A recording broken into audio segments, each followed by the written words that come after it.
heter Fredrik Rosenqvist och jag är doktor i ekonomisk historia.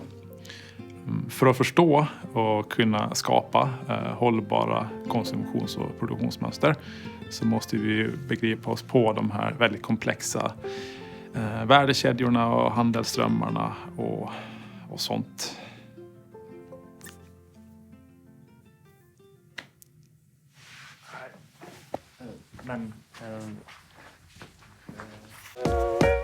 Nej, hållbarhet ska inte behöva vara så här svårt. Visst, det är en tuff utmaning att skapa hållbara konsumtions- och produktionsmönster. Men på samma gång är det så otroligt viktigt att göra det. Och det är inte svårt att se att sättet vi konsumerar och producerar på idag är långt ifrån hållbart. Vi släpper ut alldeles för mycket växthusgaser, vi nöter alldeles för mycket på jordens resurser och vi producerar alldeles för mycket sopor. Hållbara produktions- och konsumtionsmönster är kärnan i nästan allt miljöarbete. Det är just genom sättet vi konsumerar och producerar på som vi påverkar världshaven, klimatet, den biologiska mångfalden och allt annat också.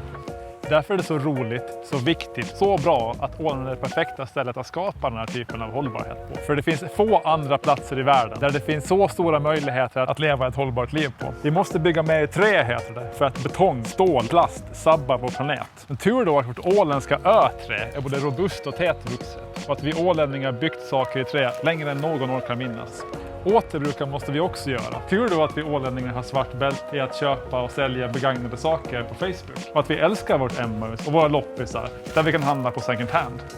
Och mat ska inte bara vara god. Den ska gärna vara närproducerad, ekologisk och gärna mer växtbaserat också.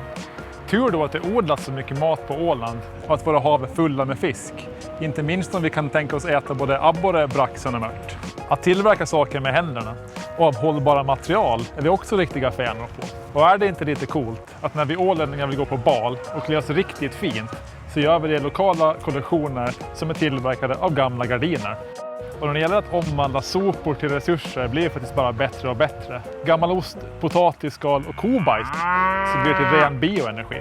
Tack vare skickliga producenter, flitiga hantverkare och att vi råkar bo på världens finaste plats har vi verkligen alla möjligheter att leva hållbart. Tyvärr har vi inte tagit vara på de här möjligheterna. Vi vet vad vi borde göra, men de flesta av oss gör det precis tvärtom. Och tyvärr blir vi inte bättre.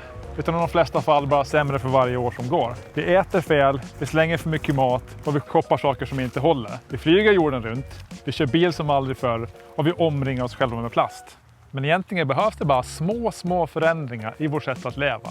Förändringar som inte ens är uppoffringar. För att vi ska nå det viktiga mål om en hållbar konsumtion och produktion. Vi behöver ju inte flyga iväg, för vi bor ju redan på världens bästa plats. Och inte behöver vi ta bilen. Vi kan ju gå, åka buss eller kanske till och med cykla. Och vi behöver inte köpa så mycket slit och släng. Det kanske är bättre att satsa på sånt som kostar mer men som håller.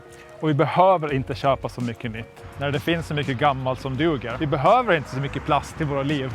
För trä, det duger ju oftast alldeles utmärkt. Och vi behöver definitivt inte äta så dåligt och slänga så mycket mat vi gör idag. Så ta vara på den här fantastiska chansen vi har att leva hållbart, nyttigt och på alla sätt och vis bättre genom att konsumera lite mer hållbart.